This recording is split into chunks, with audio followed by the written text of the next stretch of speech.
Executive में कितने part हैं? 3 पार्ट हैं।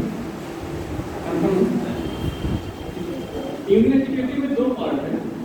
ये हमारे संविधान का सबसे बड़ा पार्ट है, सबसे बड़ा पार्ट माना जाता है और इसमें पूरी सेंट्रल एग्जीक्यूटिव आती है। अच्छा, इसके साथ साथ एक चीज़ और है, जो स्टेट एग्जीक्यूटिव है उसमें भी कुछ चीज़ें कोरिलेट होती है, इसमें पार्ट 1 जो है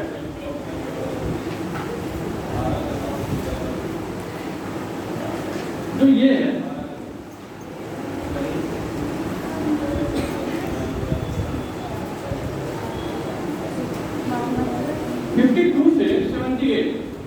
मालूम है आर्टिकल 52 से 78 इसमें कितने पोस्ट ऑफ ऑफिस होंगे, मतलब पद होंगे जानते हैं?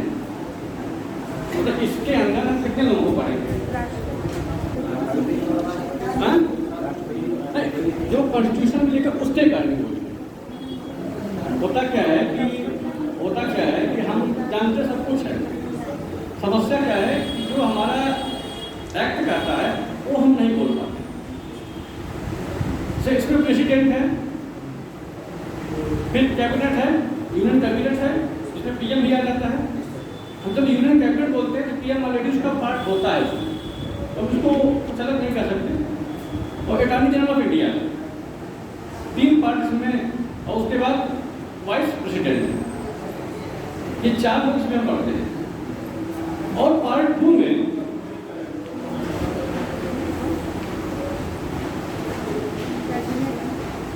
इसमें क्या आता है?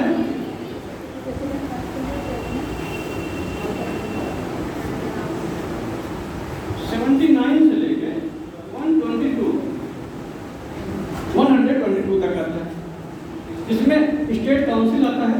स्टेट काउंसिल समझ रहे हैं? राज्यसभा और पीपल ऑफ हाउस, मतलब लोकसभा, ये 2 चीजें इसमें आ जाते हैं। इन दोनों भागों को मिला करके हम उसको यूनियन एग्जीक्यूटिव बोलते हैं, संघीय कार्यपालिका। ये बहुत बड़ा पार्ट हमारा है और इसी के माध्यम से, चूंकि ये अगर कहा जाए कि यूपीएससी के माध्यम से, देखिए अभी तक आप लोगों ने जो भी पॉलिटिक्स पढ़ा है, आपने जो भी पढ़ा है, तक तो पढ़ा है, उसके बाद आप लोगों ने मौलिक अधिकार पढ़ा है, उस समय वहां तक यूपीएससी या पीसीएस की बात छोड़ दीजिए, बात बताता हूँ। आर्टिकल को पूछता है किस आर्टिकल में क्या है। जब यूनियन एग्जीक्यूटिव शुरू होता है उसके बाद वही आर्टिकल पूछे जाते हैं जो किसी का चर्चा में होते हैं। सारे आर्टिकल या पढ़ने की आवश्यकता नहीं। मान लो कोई एग्जीक्यूटिव कोई आर्टिकल है जो विवाद में आ गया, या कोई आर्टिकल जिस समय लोग पेपर देने जाते हैं, हो सकता है उस आर्टिकल में कोई एक एक्शन हो।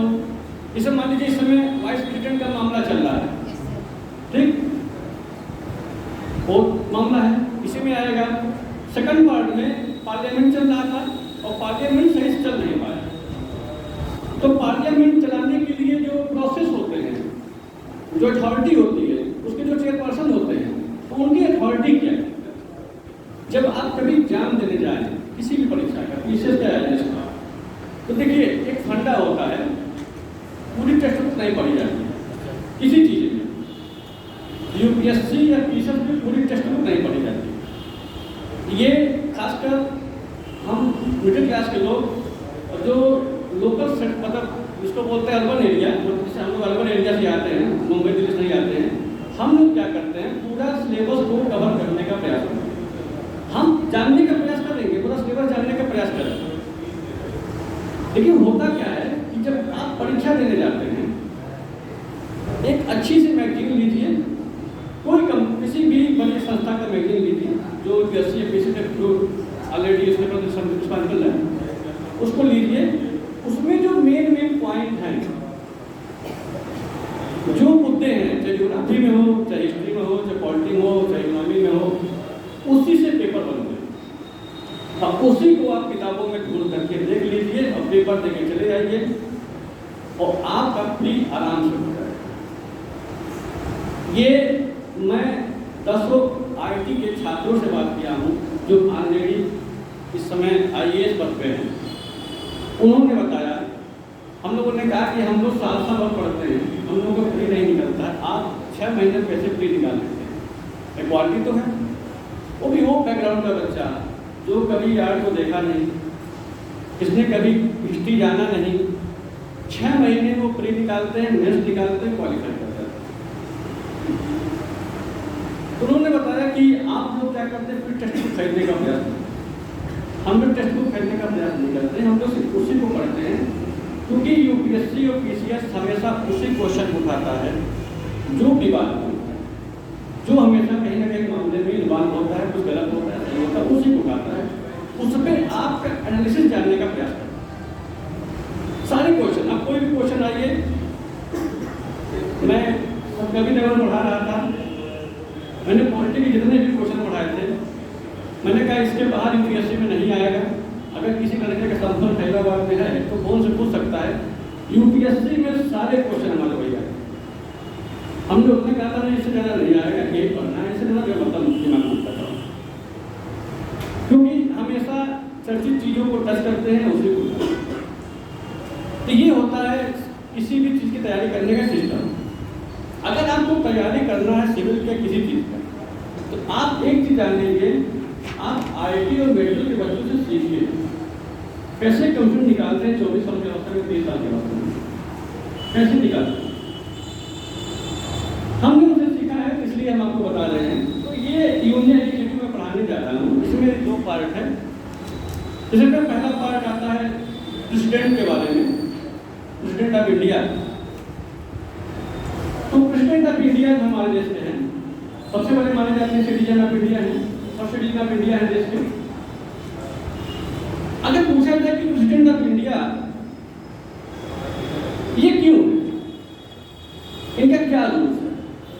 जैसे मान लीजिए बस्ती जिले में आप लोग हैं, आप भी रहते हैं, सब रहते हैं, उसी में DM लगता है। DM किसी जिले में है, तो अगर वो सड़क पर खड़ा है, आप सड़क पर खड़े हैं, सब लोग खड़े हैं, लेकिन उसकी एक विशेष व्यवस्था रहेगी, आपकी व्यवस्था विशेष नहीं रहेगी। विशेष व्यवस्था, उसकी व्यवस्था विशेष रहेगी, क्योंकि चीफ पावर ऑफ सिटी है, वो चीफ पावर ऑफ सिटी है, मतलब सिटी का सारा पावर उन्हीं से रिलेट किया जा रहा है। तो हर आदमी को लगता है कि देखेगा कि क्या कहाँ ये दिया नहीं होगा, उसके पर्सनालिटी से, उसके बिहेवियर से, उसके एक्टिविटी से लग जाएगा कि ये हट के आदमी है, कहीं ना कहीं किसी पावर में लग जाता है। ऐसे ही इंडिया का जो प्रेसिडेंट है तो आम आदमी कोई भी बन सकता है, लेकिन जब पद पे बैठता है, जब अपने ऑफिस में बैठता है, तो उसकी एक अलग क्वालिटी होती है। तो प्रेसिडेंट ऑफ इंडिया को अगर हम कहा जाए कि जो संविधान में नहीं है, जो संविधान में नहीं है, आप हमें लगता है 2009 का IAS का क्वेश्चन उठाइएगा कभी, उसमें पूछा था कि प्रेसिडेंट ऑफ इंडिया जो है, जो संविधान में नहीं है, तो उनकी कैसी व्याख्या करेंगे आप? तो संविधान में लिखा नहीं है, कैसे व्याख्या करेंगे? देखिए हमारा कॉन्स्टिट्यूशन 2-3 तरीके से चलता है। एक जो संविधान में लिखा हुआ है, दूसरा कुछ रूल्स पार्लियामेंट ने बनाए हुए, वो संविधान में लिखा हुआ है, पार्लियामेंट ने बना रखा है, उसमें लिखा नहीं है। और कुछ चीजें एक कल्चर से डेवलप हुई है, कल्चर से डेवलप हुई है। जैसे इंडिया का वायसराय था, वायसराय सब कुछ था इंडिया का, आपको मालूम है। जिस हाउस में रहता था, वायसराय हाउस में रहता था, उसको प्रेसिडेंट को दे दिया गया। वायसराय हाउस ही बोला जाता है प्रेसिडेंट ऑफिस को, मतलब उनका जो आवास है दे दिया गया।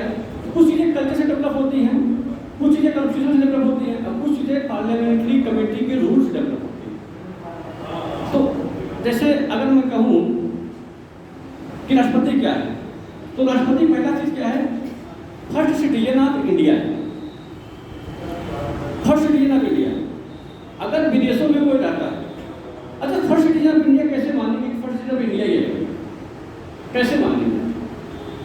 जैसे मैं कहूँ कि फर्स्ट सिटीजन ऑफ इंडिया वो है, तो कैसे मालूम होगा कि ये है? आप क्यों नहीं? देखिए, भारत सरकार के किसी भी रिकॉर्ड में कोई भी काम होगा, ये 9 का क्वेश्चन है, जैसे बता रहा हूँ, जो संविधान में नहीं था। किसी भी किताब में, किसी भी टॉपिक में, आप भारत संविधान के किसी भी प्रोसेस में कोई शुरुआत अगर होगी तो पहला नाम प्रेसिडेंट में लिखा जाएगा। ये चीज जान लीजिए। जैसे अगर जनगणना कराई जा रही है, सेंसस हो रहा है, तो पहले सेंसस कहाँ से होगी? उसी के घर से होगी। और ये भी है, मान लीजिए वर्तमान में हमारे जो प्रेसिडेंट हैं, उनके यहाँ अगर जनगणना वाले जाते हैं, सेंसस वाले जाते हैं, तो बोलेंगे कि शुरुआत करते हैं लिखने के लिए, तो बोलेंगे नहीं हमारी दादी, हमारी माता जी भी जिंदा हैं, तो कहेंगे नहीं मैडम, पहले आपका नाम आएगा, सेकंड का पिता का नाम है, माँ का नाम आएगा, क्योंकि फर्स्ट जिन ऑफ इंडिया है। ये चीज होता है फर्स्ट जिन ऑफ इंडिया का। दूसरा चीज क्या है? जो प्रोटोकॉल होता है, प्रोटोकॉल हमारे संविधान ने नहीं बनाया, हमारे पार्लियामेंट कमेटी ने बनाया कि प्रोटोकॉल में हमेशा फर्स्ट में वही रहेगा। अब प्रोटोकॉल क्या होता है? कोई बताएगा प्रोटोकॉल क्या होता है? देखिए, ये छोटी छोटी चीजें होती हैं जिसे हमें जानना चाहिए, क्योंकि जब लड़का IAS बन जाता है या IPS बन जाता है, तो उसकी 6 महीने की ट्रेनिंग यही कराई जाती है कि किसी भी चीज को जो कंस्ट्रक्शन पद पे बैठते हैं या कोई विदेशी व्यक्ति आता है, तो उसको कैसे हैंडल करना है, कैसे उसको रिसीव करना है, कैसे उसका मतलब उसका प्रोग्राम तय करना है, ये सिखाया जाता है। तो प्रोटोकॉल का मतलब होता है कि जब भी राष्ट्रपति कहीं रहेगा तो सबसे पहली कुर्सी उसी की रहेगी, जो VIP कुर्सी रहेगी उसी की रहेगी, और वो किसी के लिए खड़ा नहीं होगा, किसी के लिए खड़ा नहीं होगा। राष्ट्रपति किसी के लिए नहीं खड़ा होता, और सब राष्ट्रपति के लिए खड़ा होंगे, राष्ट्रपति कभी किसी के लिए नहीं खड़ा होता है। एक उदाहरण आपको बता दूं, अभी पार्लियामेंट में का जो उद्घाटन हो रहा था सेंट्रल विस्टा का, आप लोगों ने जाना होगा, उसमें आगे से क्वेश्चन भी था। सेंट्रल विस्टा का जो उद्घाटन किया गया था, किसने किया था? PM ने किया था। ठीक, इंडियन एजुकेटिव में आप पढ़ते हैं कि भारत की संसद राष्ट्रपति, लोकसभा, राज्यसभा से मिलकर बनती है। आपने पढ़ा है, हर जगह लिखा हुआ है। PM का प्रोटोकॉल बहुत नीचे, तीसरे नंबर पे आता है, पहले पर राष्ट्रपति, दूसरे पर वाइस प्रेसिडेंट, तीसरे पर PM आते हैं। तो PM ने जब उसको मतलब उस पर गए, उसका उद्घाटन किया, तो पूरे इंडिया के कॉन्स्टिट्यूशन के जो विषय थे उन्होंने कहा कि तो बहुत गलत हो रहा है। भाई, जब पार्लियामेंट ऑलरेडी राष्ट्रपति से मिलके बनता है और PM वहाँ एक मेंबर है। PM क्या है? सदन का नेता होता है, सदन का मालिक नहीं होता है। सदन का मालिक कौन होता है? चेयरपर्सन, लोकसभा अध्यक्ष या राज्यसभा के सभापति। PM वहाँ नहीं होता है। तो PM का पार्लियामेंट के अंदर भी रूल्स लो नीचे है, वहाँ चेयरपर्सन के सामने उसको खड़ा होना पड़ता है। तो उन्होंने कहा ये पूरी संविधान की प्रक्रिया को ही चेंज करने का प्रयास किया जा रहा है। तो जब ऐसे ही होना है तो प्रोटोकॉल आपने क्यों बनाया है? आपने प्रोटोकॉल क्यों बनाया है? आप प्रोटोकॉल ही खत्म कर दीजिए, भैया जो पहले पहुंचेगा वो जरूर कर देगा। भैया आप पहुंच के दादी कर दीजिए, कल के राज्यपाल पहुंचे, राज्यपाल कर दे रहे हैं। तो ये होता प्रोटोकॉल। इंडिया में चीफ प्रोटोकॉल उसी का है, राष्ट्रपति का पहला प्रोटोकॉल है कि राष्ट्रपति कहीं भी बैठेगा, उसको पार्लियामेंट में उठना नहीं, मतलब कहीं भी रहेगा, उसकी कुर्सी फिक्स रहेगी, उसके सामने वो कभी किसी के लिए नहीं उठेगा, वो किसी के लिए नहीं उठेगा। ये होता प्रोटोकॉल। तीसरी सबसे बड़ी चीज क्या होती है राष्ट्रपति में? हमारा जो राष्ट्रपति है कार्यपालिका का प्रमुख होता है, क्या संविधान कहता है? कार्यपालिका का प्रमुख का मतलब क्या होता है? सिर्फ कार्यपालिका का प्रमुख होता है, ये सही है। मतलब जो लोकसभा राज्यसभा ने प्रस्ताव पास किया बिना उसके सिग्नेचर के वो मान्य नहीं होता। ठीक, लेकिन इससे हट के एक प्रक्रिया होती है। इससे हट के प्रक्रिया ये होती है कि जितने भी राजदूत इंडिया में आते हैं, IFS आते हैं, विदेशों के राजदूत आते हैं, और जितने भी राजदूत इंडिया से बाहर जाते हैं, तो जब वहाँ जाते हैं या राजदूत वहाँ पे आ रहे हैं, तो अपना एक नियुक्ति पत्र लेके आते हैं वो सरकार का, कि हमारी मान लीजिए अमेरिका के राष्ट्रपति ने एक नियुक्ति गया कि आप जाइए इंडिया के राजदूत बनिए, वो लेटर राष्ट्रपति के सामने पेश किया जाता है। और जब तक राष्ट्रपति इस पर सिग्नेचर नहीं करेगा तब तक वो यहाँ के राजदूत नहीं माने जाएंगे, नहीं माने जाएंगे। जी संविधान में नहीं है, संविधान में नहीं है। और जब आप बाहर जाते हैं, कोई IAS जैसे तीसरी पोस्ट UPSC में IFS की है, फाइनेंशियल सर्विसेज की है, वो भी जब बाहर जाते हैं तो देश के महामहिम का लेटर ही लेके जाते हैं। PM का लेटर या फाइनेंस मिनिस्टर का लेटर लेके नहीं जाते। हमारे देश का PM भी जब बाहर जाता है तो जब सिग्नेचर करता है तो वहाँ वो नहीं लिखता है कि मैं प्रधानमंत्री या मैं PM बोल रहा हूँ, इंडिया का PM बोल रहा हूँ। वो ये कहता है मैं राष्ट्रपति का प्रतिनिधि हूँ। जब कागज सिग्नेचर होते हैं तो प्रधानमंत्री अपना नाम नहीं दर्शाता कि मैं PM बोल रहा हूँ, वो लिखता प्रतिनिधि राष्ट्रपति, वहाँ उसका सिग्नेचर होता है, सिग्नेचर होता है। ये 9 के IAS में आया था जो संविधान में नहीं है। तो चलिए शुरू करते हैं राष्ट्रपति के बारे में। देखिए होता क्या है, कुछ चीजें संविधान में हमारे आते रहते हैं।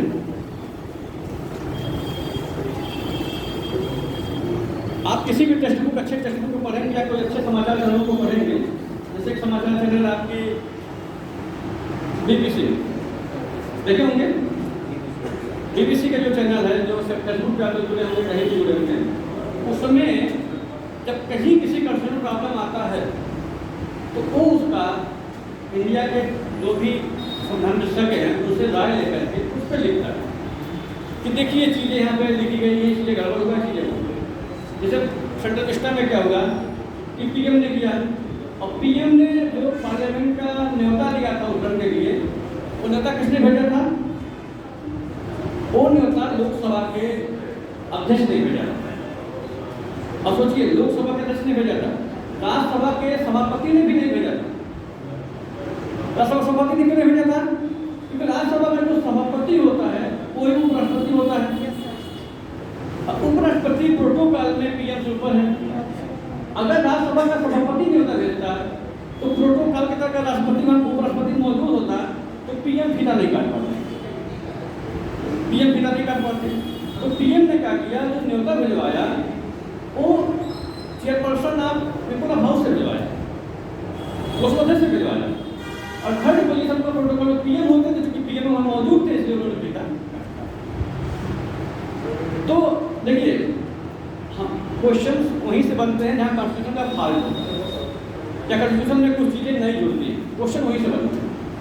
तो आप अगर कोई भी चीज़ पढ़ रहे हैं, तो आप अगर परीक्षा देने जा रहे हैं तो अपडेट रहिए करंट से, चीज़ें क्या चर्चा में आ रही हैं, क्या चर्चा में नहीं आ रही हैं, उसको देखते रहिए, उसका जिसको देखिए। और सबसे बेस्ट मैं आपको बता दूँ, आप BBC हिंदी लाइक कर लीजिए, इंग्लिश लाइक कर लीजिए, जिसको भी लगता है। आपका पूरा कॉन्स्टिट्यूशन, आपकी पूरी इकोनॉमी वैसे तैयार हो जाएगी बिना किताब। मैं दावा साथ बोल रहा हूँ, बिना किताब की पूरी इकोनॉमी UPSC, मैं PC की बात नहीं कर रहा हूँ। PC में डाटा पूछता है और डाटा वो नहीं देता, PC में डाटा देता है, आपको पढ़ने का सपना नहीं है। उसको लाइक कर लीजिए, जो समाचार आते हैं उसको देखते रहिए, आपका पॉलिटी, आपकी इकोनॉमी क्लियर हो जाएगा। एक साल का आप पढ़ेंगे तो कभी IAS पेपर कभी कोई देगा, उसको लाइएगा, कभी आपको ध्यान लगेगा कि तो मैंने पढ़ा था, इसकी चर्चा तो हुई थी, चर्चा तो हुई थी। और बहुत ज़्यादा पढ़ने का समय नहीं कि ये किताब पढ़े हो किताब। हाँ, किताब आवश्यकता इसलिए है कि कहीं हो सकता है कि चीज़ें समझ में नहीं आए, तो किताब आपको खुद देता है। जैसे मान लीजिए कहीं जाते हैं किसी चीज़ को बताने, तो कोई पूछ ले कहाँ से पूछ रहा है, भाई लोकसभा में आता है, क्या क्वेश्चन में पूछा है, लोकसभा में क्या क्वेश्चन में पूछा है, लोकसभा में कहाँ आपको खुद दिखाना पड़ेगा। किताबें आपकी सोच है, जहाँ आपको भटकते हैं उसको देख लीजिए कि क्या तक है, सिस्टम क्या तक है। तो प्रेसिडेंट पे चलते हैं।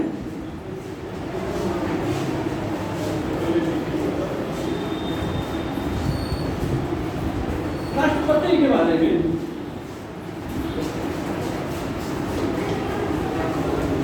आर्टिकल 52 आपको मालूम होगा, यहीं पे कहता है क्या कहता है बिल्कुल, भारत का एक राष्ट्रपति होगा। ये कहता है भारत राष्ट्रपति होगा तो कार्यपालिका का प्रमुख होगा। 52 क्लियर कर देता है कि भारत का राष्ट्रपति होगा, फिर दूसरा कहता है कि कार्यपालिका का प्रमुख होगा। 52 बना देता है कि सबसे हेड एक है, ऐसे प्रमुख नहीं रहेगा।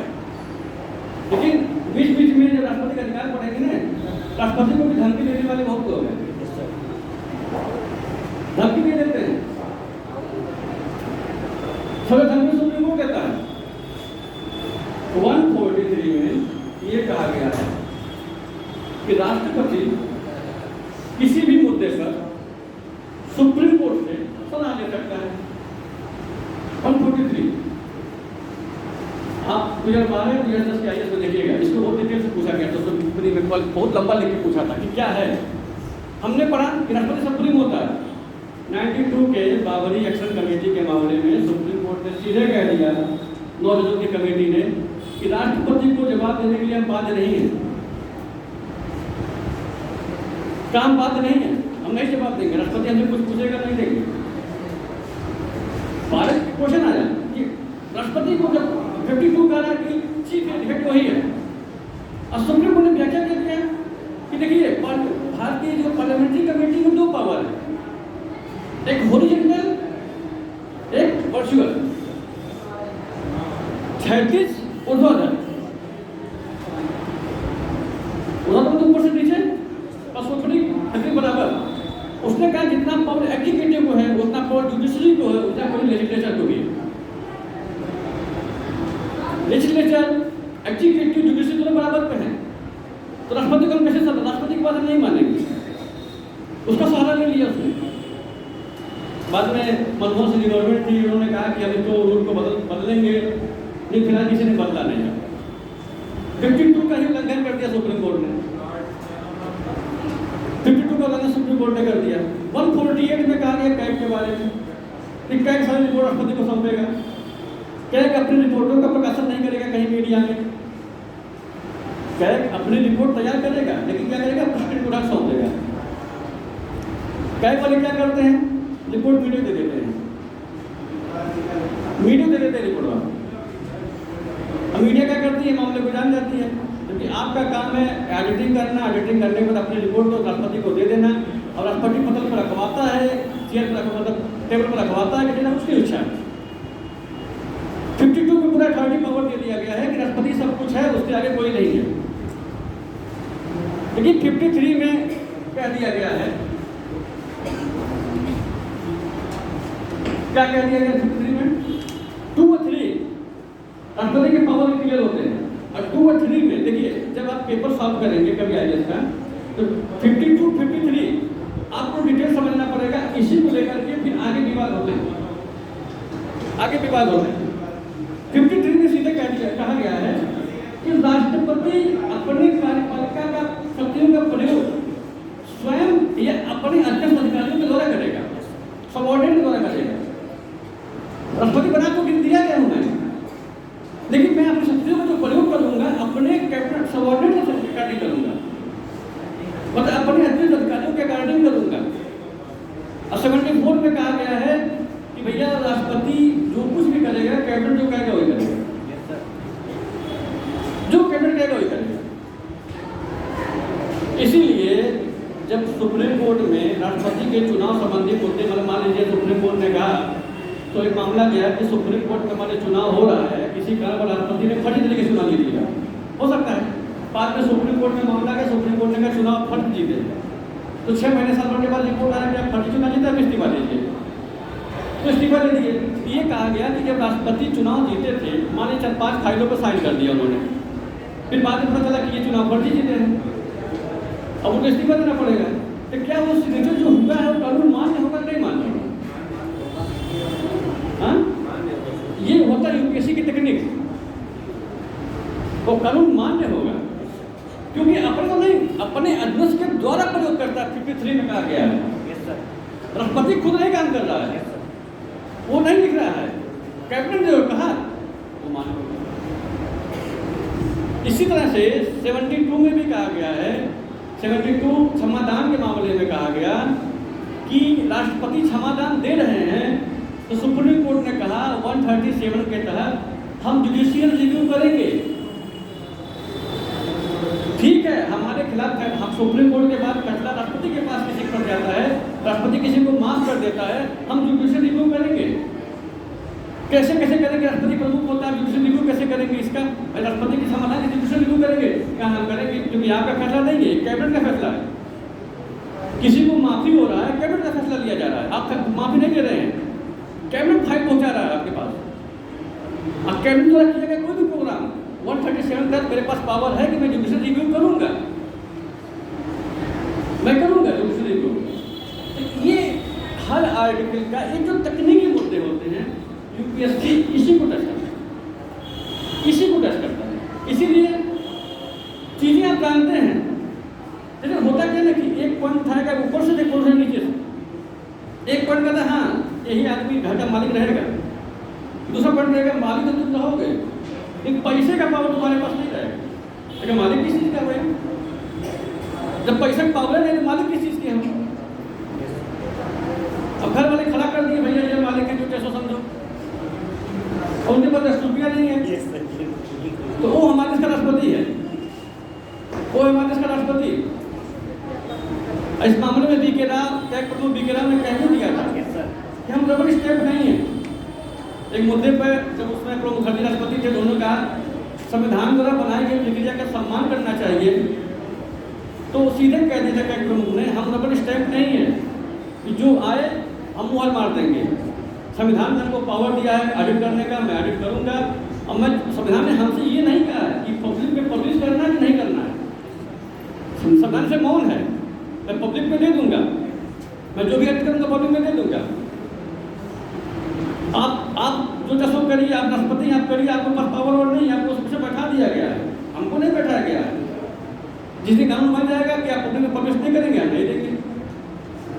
तो 452, 53 की 2 लाइनें भविष्य के कई क्वेश्चनों को इतना विवाद पैदा करती हैं कि हमको लगता है कि हर दूसरे साल यूपीएससी से क्वेश्चन बनाए देता क्वेश्चन बनाए देता। फिलहाल अब नहीं बना पा रहा, 2-4 सालों से इसलिए नहीं बना पा रहा है।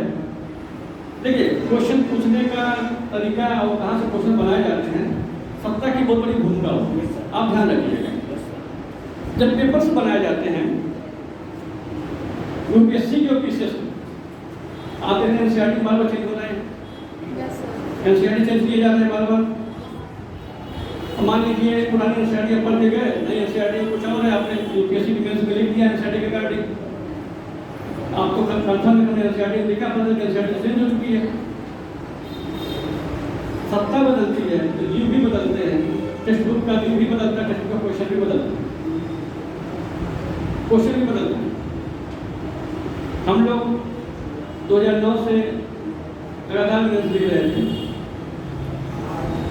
21 तक हम लोगों ने देखा जब कांग्रेस की गवर्नमेंट हुआ करती थी तो हिस्ट्री में क्वेश्चन मिडल से आते थे, बीजेपी की क्वेश्चन है तो हिस्ट्री के क्वेश्चन एशियन से आते हैं, धर्म दर्शन में पूछे जा रहे हैं, वेदों को पूछे जा रहे हैं, महाभारत की समीक्षा करिए मेरे समय आ रहे हैं, जो कभी क्वेश्चन पूछे नहीं जाते। और कांग्रेस की गवर्नमेंट क्या करती थी तो अकबर कैसा था, उसकी जनरल पॉलिसी क्या थी, ब्राह्मणी समाज किसने बनाइए, और सरकार बदलने के बाद आप चले जा रहे हैं वेदों पर, कृष्णों पर चले जा रहे हैं। मैं इसका पेपर देखिए,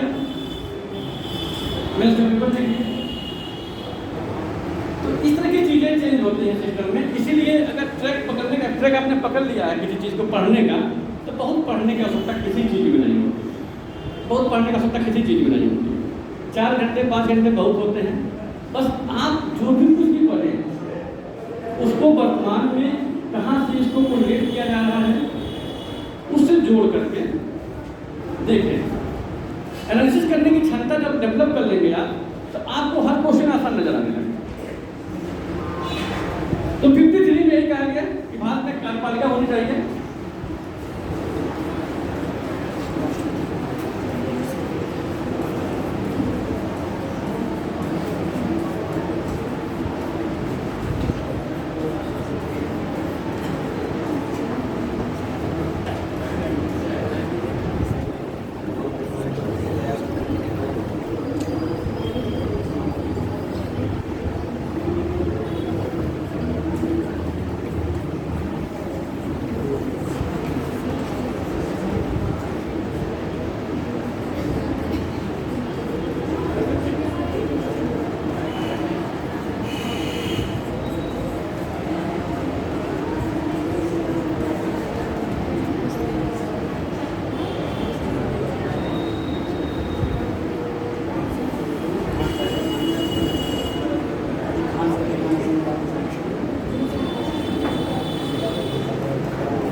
दिया गया है। ऐसे में पूरी पावर राष्ट्रपति को, राष्ट्रपति की पूरी गरिमा यही खत्म कर देगा। 53 सब कुछ है, आप बस मालिक हैं, पैसा नहीं है, फैसला नहीं ले सकते आप, घर के मालिक बना दिए गए। जब शादी ब्याह में बुजुर्ग को बैठा दिया जाता है, करेगा तो भी करोगे, अब तक खाली 10 रुपये नहीं करता है। शादी क्या होता है, बड़े दूसरे में बात देते हैं, वो तो बेचारे नहीं बता सकते कि कौन कौन सा खाना बनेगा। लेकिन तुम बैठो तो अपने बाबा दादा दादा का खाना लिट्टी चोखा तो बेचना हो जाएगा, अब तो मैगी चल रहा है। तो हमारे राष्ट्रपति का वही स्थिति। लेकिन राष्ट्रपति हमारे क्यों बनाया गया, और गांधी के राष्ट्रपति को बनाया गया, राष्ट्रपति का पद क्यों रखा गया? देश का एक मुखिया जो उनके नाम चीन होगी नहीं, राष्ट्रपति का पद मुखिया तो ठीक है, क्यों रखा गया? देखिए, एक ऐतिहासिक तथ्य है और दूसरा कॉन्स्टिट्यूशनल तथ्य है। पहला इसलिए रखा गया कि इंडिया में विश्व में सबसे पहले गणतंत्र की व्यवस्था स्थापित की गई। कहाँ मिलता है गणतंत्र व्यवस्था इंडिया में? किस इतिहास में, किस पार्ट में मिलता है गणतंत्र व्यवस्था? कहाँ मिलता है इतिहास में? पढ़े इतिहास पढ़े हैं? नहीं पढ़े? नहीं, इंडिया में गणतंत्र व्यवस्था सबसे पहले कहाँ मिलती है?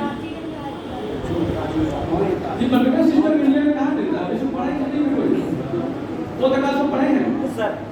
पौधकाल में कहाँ है?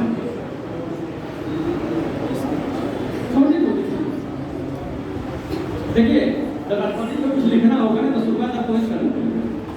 देखिए, बौद्ध काल में 10 महाजनपदों का नाम था और 8 गणतंत्र का नाम। 8 गणतंत्र प्रणाली थी। सबसे बड़ी पहली गणतंत्र प्रणाली क्या थी? लिच्छवी वाली। लिच्छवी कहाँ है? बिहार में। सबसे बड़ी गणतंत्र व्यवस्था हमारे यहाँ वहीं स्थापित की गई थी, जो कबीले के लोग समय समय पर चुनाव के माध्यम से उसके प्रमुख बनते हैं। और अगर इसको बढ़िया से समझना है तो सुनील दत्त और उसमें की हीरोइन थी मधुबाला नहीं, वैजंती माता की मूवी अजासत, उसकी मूवी अजासत आपको इंडिया का गणतंत्र रिपब्लिक कैसे आया, कैसे चलता था, मूर्ति उसको दिखाया जाए। अजासत मूवी है सुनील दत्त और वैजंती माता की। तो इंडिया में पहली बार गणतंत्र प्रणाली हमारे लिच्छवी में आई थी, जो बौद्ध धर्म में, बौद्ध ग्रंथों में चर्चा 8 बौद्ध गणतंत्र की 10 महाजनपदों की चर्चा करता है, पहली बार चर्चा करता है। तो गणतंत्र प्रणाली हमारे सबसे पहले थी, तो हमें उस परंपरा को जिंदा रखना है, हमें उस परंपरा को जिंदा रखना है, पहला पॉइंट। दूसरा पॉइंट क्या था? ब्रिटिश पार्लियामेंट का हमारे बहुत का प्रभाव था, क्योंकि इंडिया के लगभग 70% ब्रिटिश पार्लियामेंट नहीं बनाया है, हमने सिर्फ नाम बदला है, हमने सिर्फ नाम बदला है। तो 70% ब्रिटिश पार्लियामेंट ने तय किया है, नाम बदल के हमने उसको लागू कर दिया। उसमें वायसराय चीफ होता था, और ब्रिटेन में जो चीफ होता है वहाँ के राजा होते हैं, ब्रिटेन में चीफ होते वहाँ के राजा होते हैं। तो हमने कहा हमारे भी कोई चीफ बना दिया जाए जो राजा की भूमिका हो और उसका सम्मान रहे। सम्मान तब रहेगा जब आप शक्तिविहीन रहेंगे। इस नियम समझा लीजिए, आप शक्तिविहीन हैं, जब राष्ट्रपति का पद बना दिया, राष्ट्रपति किसी पार्टी से है नहीं, हर को सम्मान करता है, प्रधानमंत्री का हर को सम्मान नहीं करता, सारा पावर पीएमओ में है, ये सम्मान सब नहीं करता, क्यों? उनके पास पावर है। जहां पावर का सम्मान नहीं होगा तो सम्मान उधर का सम्मान है, वो डर है आपके अंदर, आप डीएम को सम्मान करते, डर है आपके अंदर, पुलिस की वर्दी का सम्मान है, डर है आपके अंदर, सम्मान नहीं है, एक डर है। अगर वर्दी उतारे तो आपको कुछ नहीं बोलेंगे, आप पूछेंगे नहीं। ऐसे आईएएस की इंटरव्यू में पूछा गया था क्वेश्चन एक बार, हमारे सीनियर थे, उन्होंने कहा आईएएस और आईपीएस में एक बीएससी के तरह को बना दिया, बीएससी के तरह को बना दिया, क्या है दोनों में?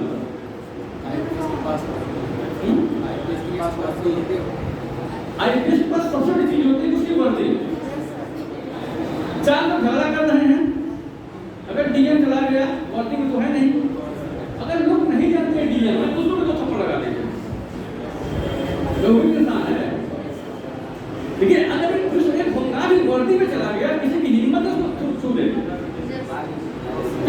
वर्दी का खौफ है, लोग जानते नहीं कि किस लोग क्या नाम इसका कहाँ का रहने, लेकिन वर्दी पहना है तो आईपीएस तत्कालीन न्याय करता है, आगे तत्कालीन न्याय नहीं करता, तो उसे काटा यहाँ से सब किनारे कर देगा। पुलिस न्याय करने की क्षमता पुलिस के पास होती है, प्रशासन के पास नहीं होती है। डीएम तुरंत न्याय नहीं कर पाएगा कि पुलिस तुरंत न्याय करने से 100 नंबर 100 डायल में लाएगा, इसीलिए लाएगा नहीं, फोन करो जल्दी पुलिस आ जाएगी, वापस काम कर देगी। रैपिड जुडिशरी लाने का सिस्टम पुलिस में होती है, एडमिनिस्ट्रेटिव में नहीं होती है। 100 डायल इसीलिए लाया गया, अब तो 612 हो गया, इसलिए लाया गया इसको लागू किया जाए। तो होता क्या है कि वर्दी का खौफ होता है, वर्दी का खौफ होता है, आज दिख भी रहा है। हाईवे में झगड़े होते थे, टोल प्लाजा में झगड़े होते थे, घरों में झगड़े होते थे, गांव में झगड़े होते थे, सबके पास गए फोन कर रहे 112 मिला देगा, अब 112 मिला देगा। क्यों? रैपिड जुडिशरी पाने के तत्कालीन न्याय के लिए ये एक बेसिक अंतर होता है। पावर तो बहुत है, पावर तो एक एसडीएम के पास भी ज्यादा है या आईपीएस से तो एसडीएम रखता है, अपने तहसील में वो एसपी को भी रोक सकता है, इतना हो रखता है एडमिनिस्ट्रेशन के मामले में, लेकिन पुलिस न्याय नहीं कर पाएगा, तो क्या हमारा मुद्दा नहीं है। तो ये अधिकारियों का आदेश तक करता है कि ठीक है। अब अगर आप कहते हैं क्वालिफिकेशन ऑफ प्रेसिडेंट इलेक्शन, राष्ट्रपति का जो क्वालिफिकेशन जो होता है वो क्या होता है? 57 में दिया कितना, एक मात्र पहला पॉइंट और भारत का नागरिक होना चाहिए।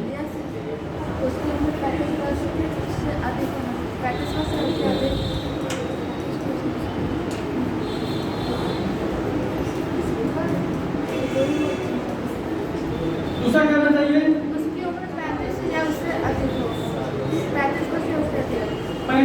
35 वर्ष होनी चाहिए। तीसरा पॉइंट क्या है?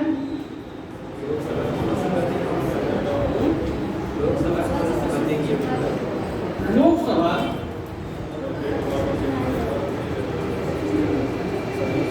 बनने की योग्यता होनी चाहिए। और चौथा पॉइंट है वह लाभ के पद पर नहीं होना चाहिए।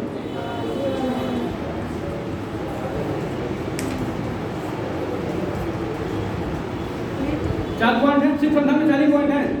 ऐसी जान लीजिएगा, जो संविधान में लिखा है, जो एनसीईआरटी में लिखा है, उतना जानने का प्रयास करिएगा, उससे बाहर नहीं, उससे बाहर नहीं, क्योंकि उससे बाहर फर्जी है।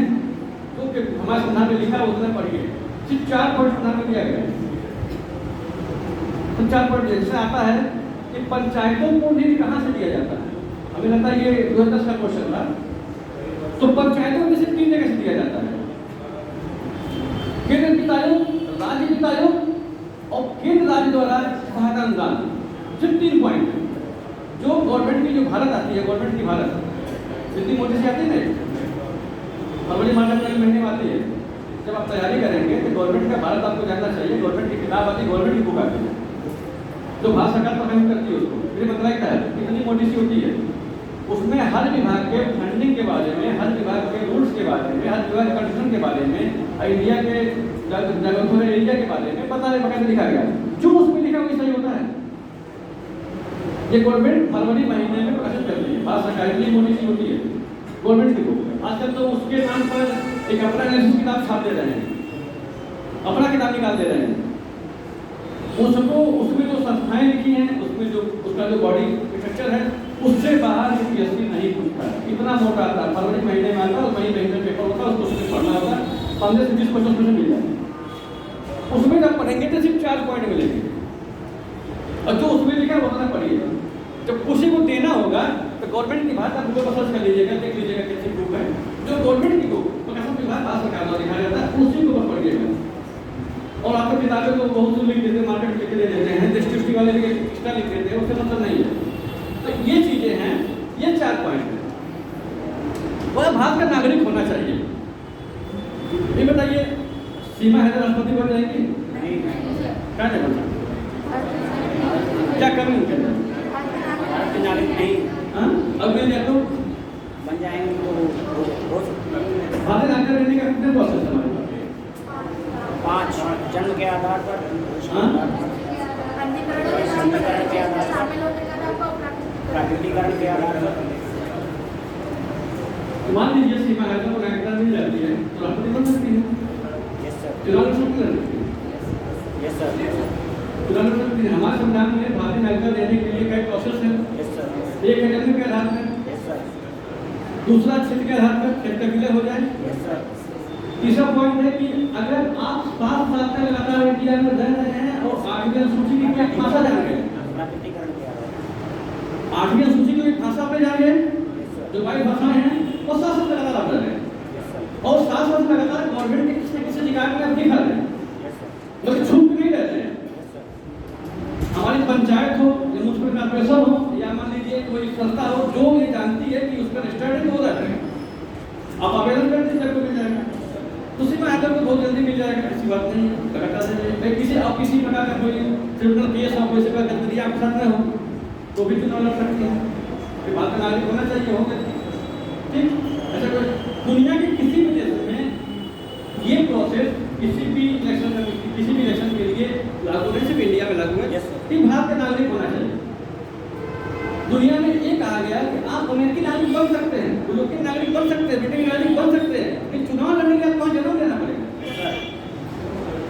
नागरिक तो बन जाएंगे, सिटीजनशिप तो मिल जाएगी आपको, लेकिन आपको चुनाव लड़ने के बाद आपको जन्म लेना पड़ेगा, नहीं तो आप चुनाव नहीं लड़ सकते। इंडिया कैसा देश है दुनिया में, पूरे वर्ल्ड में, तो ये कहता है कि अगर आप आओ तो आप भी कर सकते। अगर तकनीकी समस्या नहीं आई होती तो सोनिया गांधी पीएम होती है से, यस सर, तो धमकी मिला कि अगर आप चुनाव लड़ेंगे तो मार दिए जाएंगे। जिसको लगा कि मेरे पति मार दिए गए, मेरे सास मार देंगे, कि हमको नहीं मार दिया जाए, विदेशी मुद्दा बना, उन्होंने मनमोहन सिंह को आगे कर दिया। एक कॉन्स्टिट्यूशन से पावर नहीं देता था कि वो राष्ट्रपति प्रधानमंत्री नहीं बन सकती थी, यस सर, क्योंकि भारतीय नागरिकता उनको मिल चुकी थी, क्योंकि उसमें कहा गया कि कोई स्त्री अगर बाहर इंडिया से शादी करे तो उसको नागरिकता मिल जाएगी। अच्छा, शादी मिलने की नागरिकता है कि नहीं है? दो देशों की नागरिकता है। शादी मिलने का ये होता है कॉन्सेप्ट चीजें जानने का। दो देशों की नागरिकता है। देखिए, अगर आप कोई महिला किसी विदेशी से शादी बाहर कर ले, ठीक, और लगातार इंडिया से 7 साल दूर रहती है, तभी से नागरिकता जाएगी। यस सर, तो नागरिकता जाएगी नहीं, शादी मिलने कभी 7 साल लगातार बाहर नहीं रहेगी, यस सर, तो आती जाती रहेगी। अगर 7 साल लगातार इंडिया छोड़ते तो नागरिकता में खत्म, और सामने मिलना शादी होगी थी पाकिस्तान में, तो बड़ी चीज हो गई है, लेकिन उन्होंने भारत में आना जाना छोड़ा नहीं था। आना जाना छोड़ देगी तो नागरिकता खत्म हो जाएगी। 7 साल लगातार बाहर रहेंगे तभी नागरिकता जाएगी। शादी मिलता इंडियन सिटीजनशिप उनके पास है, उनके पास ये रूल्स है कि आप शादी कर सकते हैं, लेकिन अगर आप आ जा रहे हैं तो कोई दिक्कत नहीं, कोई दिक्कत नहीं। इसीलिए सिटीजनशिप पास इंडियन सिटीजनशिप 1955 यस सर, एक अमेंडमेंट बनाया गया था 55, उसमें इतने रूल्स बनाए गए हैं, इतने रूल्स बनाए गए हैं कि अगर आप उसको पढ़ेंगे तो दिमाग खराब हो जाएगा। उसमें हमेशा संशोधन होते रहते हैं, यस सर, कुछ न कुछ जोड़ा जाता है कि ठीक है, अभी जोड़ा गया कि बांग्लादेश, पाकिस्तान, म्यांमार, श्रीलंका से रहने वाले मुसलमानों को छोड़कर जितने भी ऑप्शन के वहाँ असल में जितने भी नागरिक हैं, अगर इंडिया में 2014 तक, सॉरी 4 तक, नहीं 14 तक इंडिया में रह रहे थे तो भारतीय नागरिकता दे दी जाए। उस पर किसको निकाल दिया गया? सिर्फ मुसलमानों को निकाल दिया गया, और सबको कहा गया था इंडियन सिटीजनशिप एक्ट 1955 में ये संशोधन करके जोड़ दिया गया। तो समय समय पर चीजें संशोधित की जाती है, समय से संशोधन किया जाता है। तो वो जो संशोधन किया जाता है तो पहला रूल उठाएंगे संविधान से, दूसरा रूल उठाएंगे यूपीएससी वाले, जो संशोधन किया जाता है। अब पूछेंगे इसमें ऐसा क्या हो रहा है? तो भारतीय नागरिकता ऐसी चीज है कि भारतीय नागरिकता एक बहुत बड़ा प्राइवेट एरिया है। अब जो बांग्लादेश से आए हिंदू, बौद्ध, जैन, सिख जो भी आए हैं, अगर भारतीय नागरिक मिल गया नागरिकता तो मिल गई सिटीजनशिप 1990 के तहत, अब वो एप्लीकेशन आगे अप्लाई कर देंगे, यस सर, जब पावर तो अप्लाई कर देंगे, उन्हें देंगे अप्लाई करके। और सिटीजनशिप को लेकर गुजरात में बहुत मशा हुआ है, बिहार में बहुत मशा हुआ है SIR को लेकर। कल सुप्रीम कोर्ट ने कहा कि SIR कर सकते सकते हैं इलेक्शन कमीशन में, लेकिन सिटीजनशिप तय करने का पावर आपके पास नहीं है। सिटीजनशिप तय करता होम मिनिस्ट्री, आप अथॉरिटी नहीं है, आप नहीं कह सकते कि ये आदमी की नागरिकता नहीं है, आप नहीं कह सकते। आप वोट का राइट दे दीजिए, आप दे दीजिए। आपको शंका हो रहा है कि रिपोर्ट मिनिस्ट्री को दीजिए कि सर इतने लोग को मुझे लग रहा है कि भारतीय सिटीजनशिप के पास नहीं है, अवैध रूप से रह रहे हैं, आप इसको विचार करें, वो अपने कमेटी बना के बात करेंगे, लेकिन आपके पास पावर नहीं कि आप नहीं देंगे। तो भारत का नागरिक होना चाहिए, पहला पॉइंट। उसकी उम्र 35 साल होनी चाहिए, न्यूनतम है, अधिकतम नहीं। किसी भी कॉन्स्टिट्यूशनल बॉडी में चुनाव लड़ने के लिए प्रधान से लेकर के राष्ट्रपति तक जहां माध्यम से इलेक्शन के माध्यम से चुनाव होता है, मिनिमम आय तय की गई है, मैक्सिमम तय नहीं की गई। एक राष्ट्रपति नहीं, इंडिया की किसी भी कॉन्स्टिट्यूशनल बॉडी में चाहे प्रधान का चुनाव लड़िए आप और चाहे राष्ट्रपति का चुनाव लड़िए आप, जहां वोटिंग के माध्यम से कोई बैठता है अपने पद पर, मिनिमम तय की गई है, मैक्सिमम किसी के नहीं तय। और गवर्नमेंट जॉब करने वाले जॉब जहां सब आ जाएगा, उनकी मिनिमम भी तय है, मैक्सिमम भी तय है। ज्वाइन कब होना, फार्म कब डालेंगे, रिटायरमेंट कब होगी, पहले लिखा जा रहा है। लेकिन हमारे रिप्रेजेंटेटिव के लिए कोई ऐसा मैक्सिमम नहीं तय की गई है। बैठे रहो चलते रहो, बैठे रहो चलते रहो, तो मिनिमम तय किया गया, मैक्सिमम किसी, मैं राष्ट्रपति वाले कह रहा हूँ, इंडिया के किसी भी रिप्रेजेंटेटिव का नहीं तय किया गया। एक्सपेक्टेड कोई रिप्रेजेंटेटिव, आप ध्यान रखिएगा, मैक्सिमम मिनिमम तय, मैक्सिमम नहीं तय। तो 35 साल होनी चाहिए। लोकसभा सदस्य बनने की योग्यता होनी चाहिए। लोकसभा सदस्य बनने की योग्यता क्या होती है? किसी भी क्षेत्र से चुनाव जीतकर लोकसभा का अध्यक्ष होंगे। लोकसभा सदस्य बनने की जो योग्यता है, ये है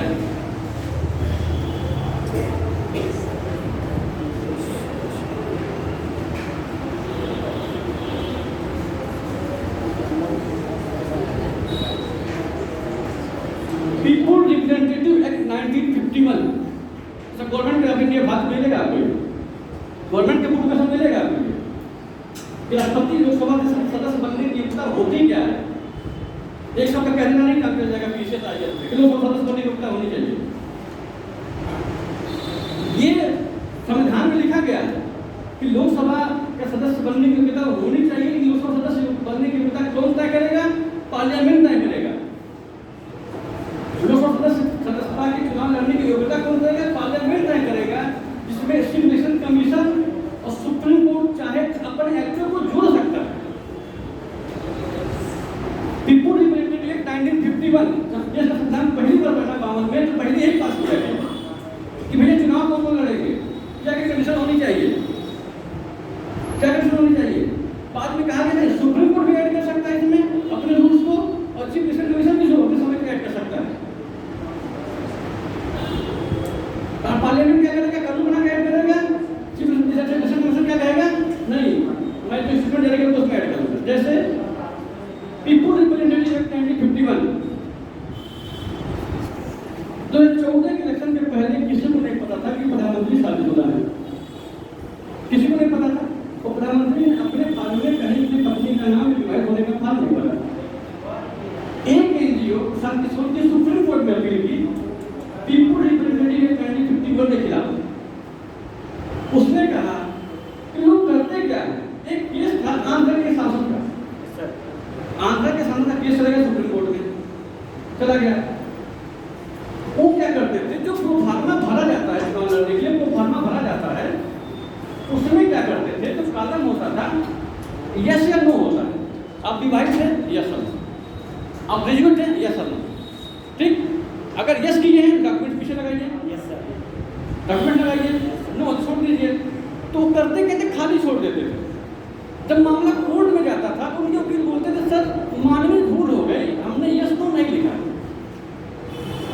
जब आप कॉलम छोड़ दिए तो आपका रास्ता है, बचने का रास्ता है, कॉलम में छोड़ दिया रास्ता है बचने का, लेकिन अपने कॉलम छोड़ने का रास्ता खत्म।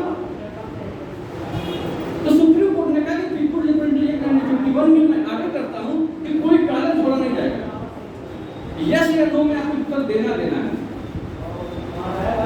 तब उसके बाद मोदी जी को विवाहित में टिक करना पड़ा, हाँ मैं शादीशुदा हूं। मोदी जी सबसे मुख्यमंत्री थे, उन्होंने अपने फार्म में कहीं नहीं भरा था मैं शादीशुदा। सुप्रीम कोर्ट ने कहा नहीं, आपको सबको फार्म भरते समय या तो यस लिखेंगे या तो नो लिखेंगे। कॉलम खाली छोड़ते हैं तो रूल्स के खिलाफ होगा, आपको पर्चा खारिज कर दिया जाएगा। उसे इलेक्शन कमीशन ने कहा कि अगर कोई कॉलम खाली छोड़ता है तो 3 दिन का मौका दीजिए पर्चा वापसी का, सुधार का। उसके बाद अगर वो नहीं मानता तो उसका पर्चा खारिज कर दीजिए, खारिज कर दीजिए। तो मालूम है प्रधानमंत्री को कि भैया ये शादीशुदा है तो खोज शुरू हुई, खोज पत्नी की है। अगर वो कॉलम सुप्रीम कोर्ट ने 14 में ऑर्डर नहीं किया होता तो कोई नहीं जानता, कोई नहीं जानता। तो पीपुल्स रिप्रेजेंटेटिव एक्ट 1951 बहुत लंबा कॉलम है, समय समय परिवर्तन होता रहता है। जैसे 19 के इलेक्शन में 24 इलेक्शन में इलेक्शन कमीशन ने ऐड कर दिया, उसने कहा ऐसा है अब आप मोबाइल से भी प्रचार कर सकते हैं। इसके पहले मोबाइल में प्रचार नहीं था, डिजिटल तरीके से प्रचार का माध्यम है। उसने कहा ठीक है डिजिटल से प्रचार कर, ये रूल्स नहीं कानून में पार्लियामेंट नहीं बनाया, ये इलेक्शन कमीशन ने बनाया।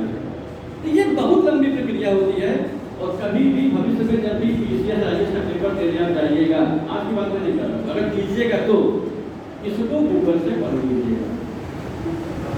क्यों? इसमें से क्वेश्चन आते हैं, बहुत रूल्स हैं, बहुत रूल्स हैं। इसके अकॉर्डिंग अगर कोई लोकसभा सदस्य बनने की योग्यता रखेगा तभी जाकर फार्म भर पाए।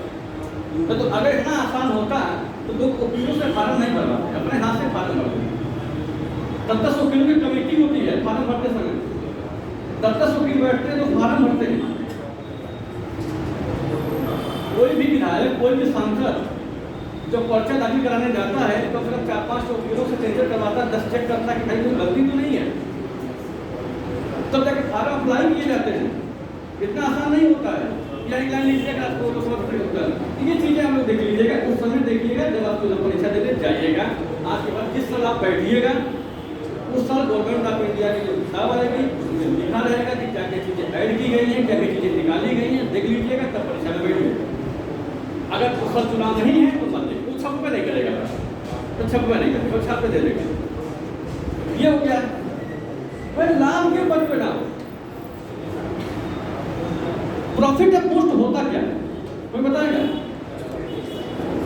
प्रॉफिट ऑफ पोस्ट आर्टिकल 102 103 किसी भी सरकारी नौकरी में गवर्नमेंट द्वारा तनख्वाह नहीं दे सकते। जो गवर्नमेंट सैलरी दे रही है, गवर्नमेंट सैलरी अपने हिसाब से कहेंगे। प्रॉफिट ऑफ पोस्ट हो गया पहला पॉइंट। दूसरा पॉइंट 25% शेयर किसी भी कंपनी में किसी व्यक्ति के हैं वो प्रॉफिट का पोस्ट माना जाएगा। किसी भी कंपनी में आपका शेयर 25% अगर है तो प्रॉफिट ऑफ पोस्ट माना जाएगा। आप पीपुल्स रिप्रेजेंटेटिव एक्ट के तहत दंडित किए जाएंगे, आपको पद से इस्तीफा देना पड़ेगा। लोकसभा में हेमंत सोरेन ने इस्तीफा दिया था, बाद में पता कि वो कंपनी के पत्नी का है, उनका नहीं है। किसी भी कंपनी में अगर कंपनी 1,000 रुपए की है, 250 रुपये अगर आपका लगा है तो आप लाख का पद है। ये तो सरकार में अलग चीज हो गई, सरकार में अलग चीज हो गई। अगर 1,000 रुपये की कोई कंपनी का रजिस्टर नाम कराया जाए, कंपनी अधिनियम 1913 के 56 के तहत आप रजिस्टर करा देंगे कंपनी को, और जितनी भी पूंजी लगी उसमें से 25% आपका हिस्सा है, तो आप लाभ के पद पे हैं, आप पर्चा नहीं भर सकते हैं, या भरने के बाद खारिज हो जाएगा, या तो आपको जेल की हवा खानी पड़ जाएगी। अगर आपने छिपाया तो माननीय आजम खान इसी के चक्कर में बंद है, जौहर यूनिवर्सिटी के चक्कर में बाप बेटा दोनों बंद है। क्योंकि जौहर यूनिवर्सिटी उनकी पर्सनल थी, यूनिवर्सिटी थी, उसमें इनका हाथ शेयर था, इसीलिए तो सरकारी नौकरी तो अलग चीज है। किसी भी कंपनी में आप 25% शेयर ज़्यादा होगा तो आपके पद पे आप नहीं रहेंगे। हेमंत सोरेन को तो चुनाव में जेल में बंद कर दिया गया था, बाद में जब जांच में क्लियर हुआ कि नहीं ये कंपनी के पत्नी के नाम से है, इनके नाम से नहीं है, इसलिए उनको निर्बली करता है। ये होगा प्रॉफिट ऑफ पोस्ट। तो 4 पॉइंट समझे। अब मान लीजिए चारों पॉइंट में हम सही से हम हैं, आप हैं, आपके पास कोई लाभ का पद भी नहीं है, आप भारतीय नागरिक भी हैं। मान लीजिए हम पहले सलूमर भी क्रॉस कर चुके हैं, सलूमर भी क्रॉस कर चुके हैं, और इस मामले में पीपुल्स रिप्रेजेंटेटिव एक्ट में कहीं कोई मामला भी हमारे पास नहीं, संपत्ति भी नहीं है, हम ही राष्ट्रपति का पद चुनाव लगा दें। कोई पर्चा खरीद के भर दें, बट हम तो योग्य है ही इसमें, हमारा कोई गलती नहीं है, हम योग्य हैं, हम तो भर सकते हैं, लेकिन हम नहीं भर पाएंगे। क्यों नहीं भर पाएंगे?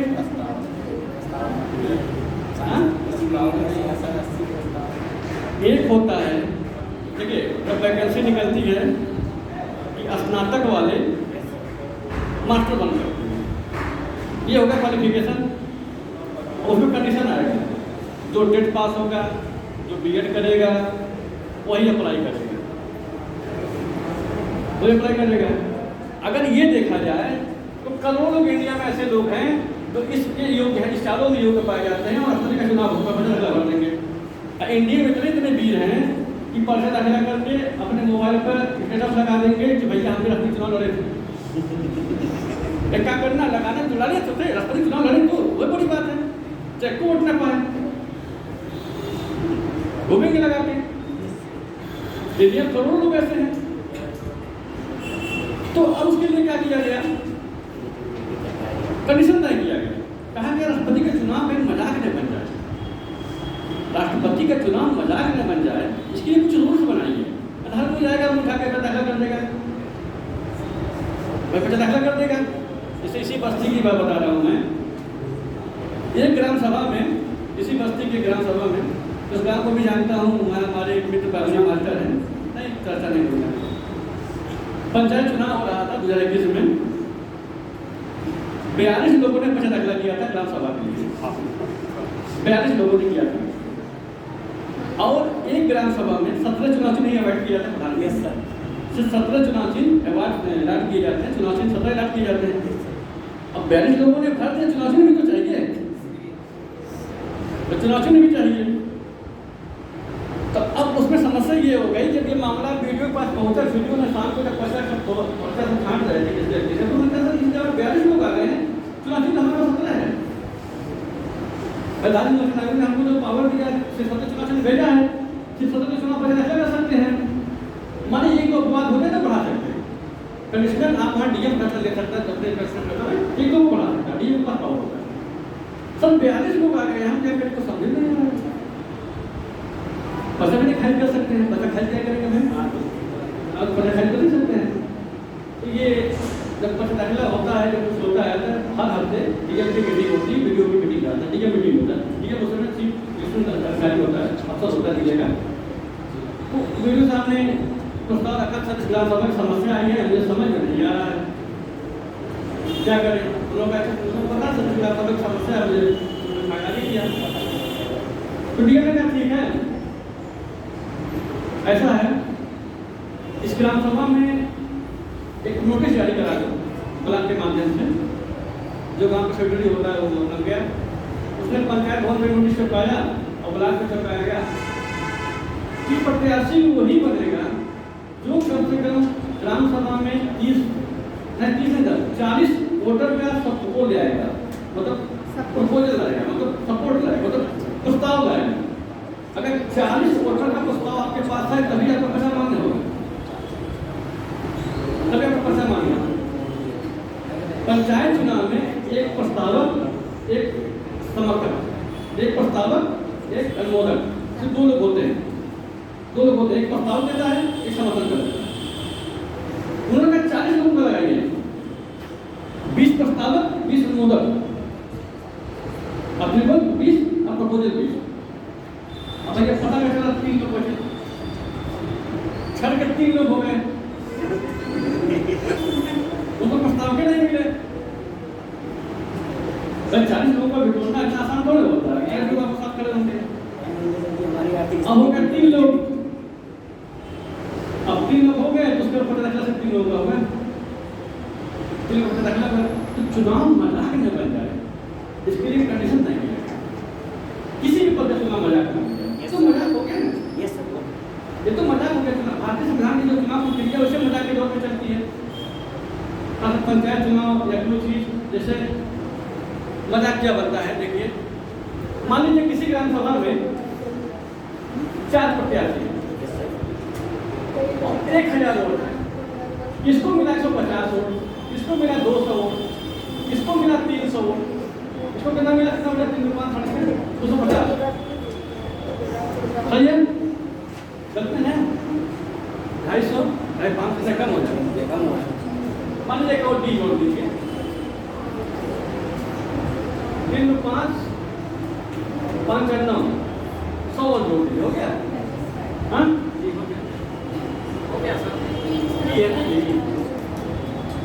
अब मान लीजिए इसमें किसको 1000 वोट हुआ, जीता कौन?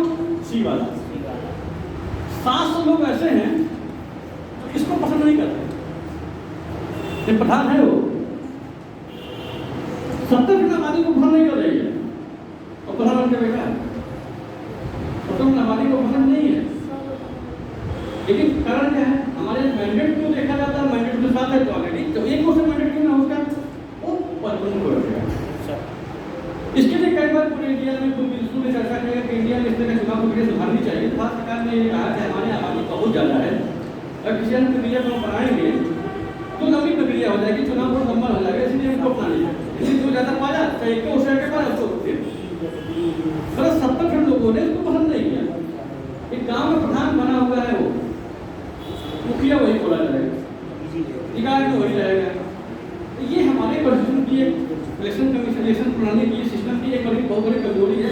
ये चीजें राष्ट्रपति चुनाव में न होने पाए, एक कानून बनाया गया,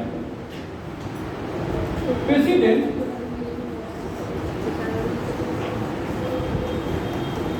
वाइस प्रेसिडेंट एक्ट 1952 कौन बनाया गया, थोड़ी बना दिया गया।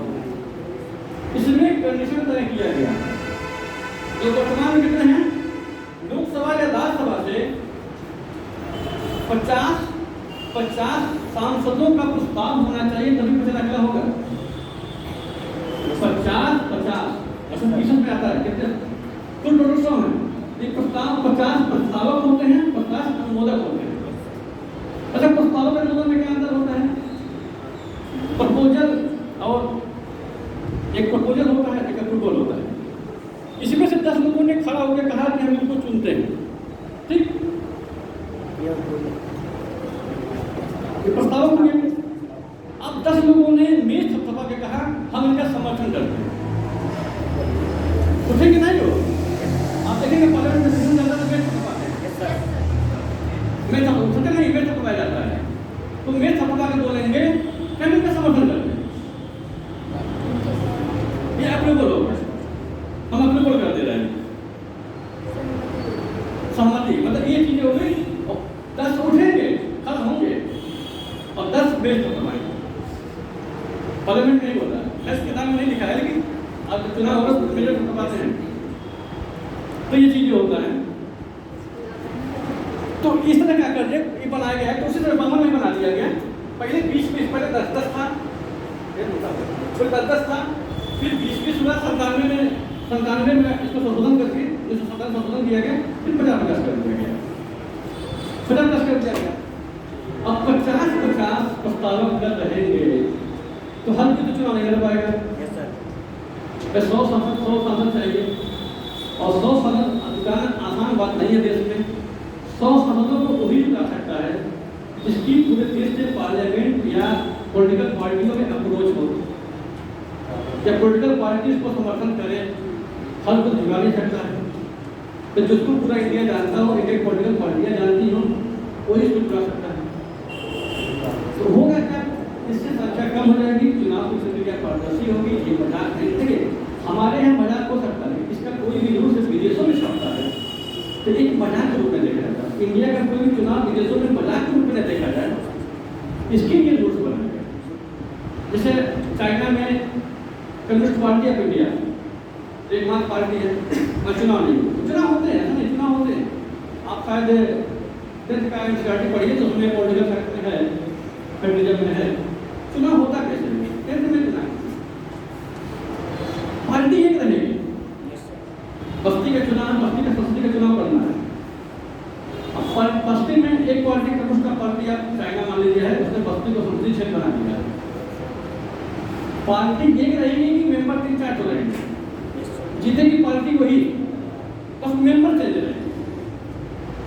मेंबर चेंज रहे। मुस्लिम लीग ने यही मांग की थी अपने यहाँ कि ये सीट हमको दे दिया जाए। मुस्लिम लीग ने कहा इतनी सीटें हमको दे दी जाए। देखो कि इस तरह क्या करेंगे, कहे हम चुनाव कराएंगे, फिर चुनाव कैसे कराओगे? ठीक है, ऐसा है मुस्लिम लीग 4-5 रुपया सुधारेगी। आपको वोट तो मुस्लिम लीगों की देना है, बस आप व्यक्ति बदल सकते हैं, आप व्यक्ति बदल सकते हैं, पार्टी नहीं बदल सकती। पार्टी तो मुस्लिम लीग ही जीतेगी, बस व्यक्ति बदल दीजिए आप। तो पार्टी की जो चीफ होगा वो तमाशा हो जाएगा, उसमें मोनोपॉली रह जाएगी। करना क्या है, सीट हमारे ये करेगी, बस व्यक्ति बदल के आएंगे। तो कम्युनिस्ट पार्टी या चाइना, जो कम्युनिस्ट पार्टी चाइना की है, जो रशिया में है, जो वियतनाम में है, वहाँ पे ऐसे ही चुनाव होते हैं, ऐसे ही चुनाव। वहाँ कहते थे कि अंदर क्या है, तो डेमोक्रेसी क्या होगा, जीत तो भी रहे हो भाई, हर वर्ष की दुश्मनी इन लोगों से दुश्मनी है। ठीक है भैया, 4 लड़के हैं, तीसरे भी चुन दो, कल अगले बार पहले चुन दो, दूसरे बार दूसरे चुन दो, लेकिन चुनो किसी घर वालों को, इसके बाहर नहीं चुन सकते, इसके बाहर नहीं चुन सकते। तुम मालिक नहीं बन सकते हो, तुम्हें मालिक किसी घर से चुना है।